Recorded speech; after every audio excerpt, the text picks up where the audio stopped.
First Chapter Friday. My name is Marie. I work up at the North Valleys Library.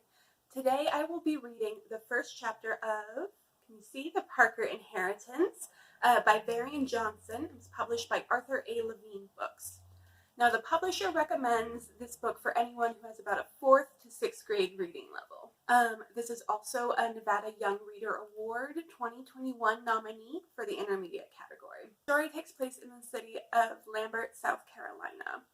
It follows the adventures of Candace Miller, who finds a letter in her grandmother's attic.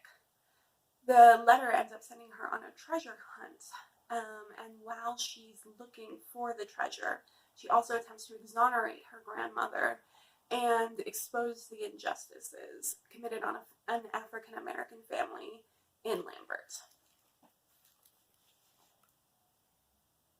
Chapter 1. Abigail Caldwell. Thunder will also be joining us, I guess.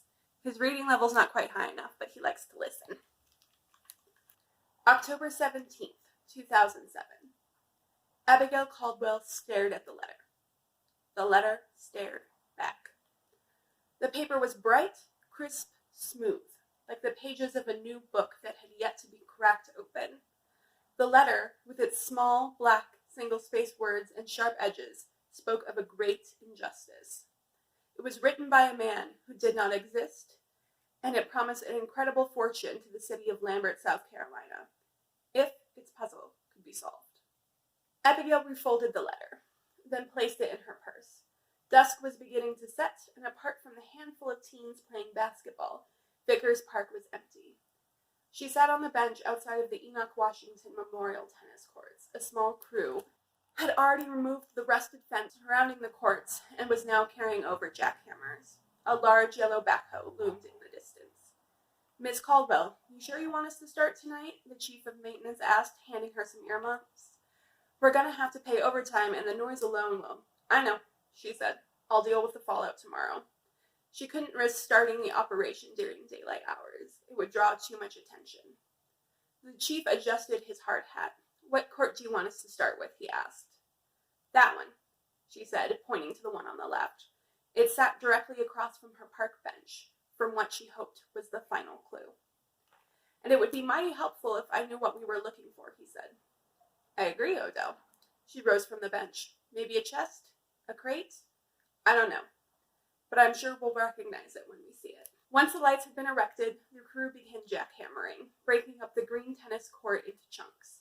Then came the backhoe, its engine groaning through the night.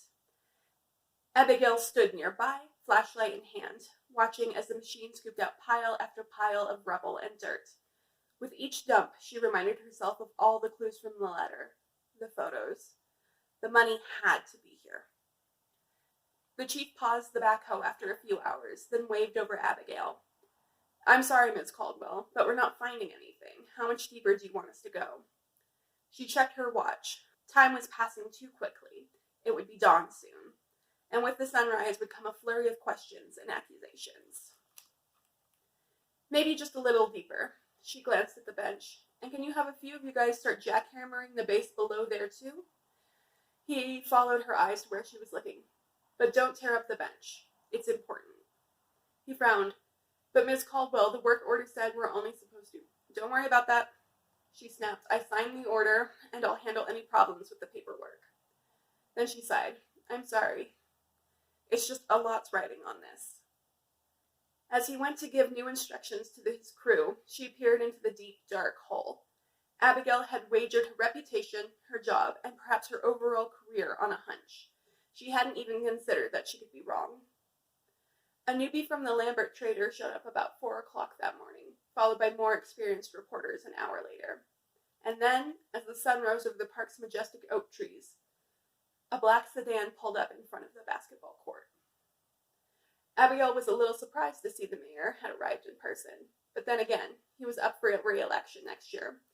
It was probably time for him to make his annual trek to the Vista Heights neighborhood. Abigail checked the small hole where the bench had been, then walked back to the larger hole.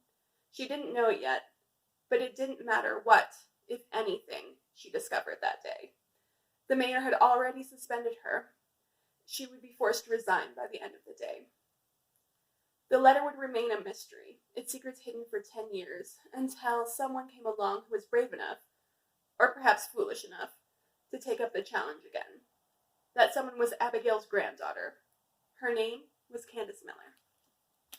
So, if you enjoyed that first chapter, you can visit our Washoe County Library website to find all the ways you can access and read the rest of this book. Thank you so much. My name is Marie, and I hope you have a wonderful day.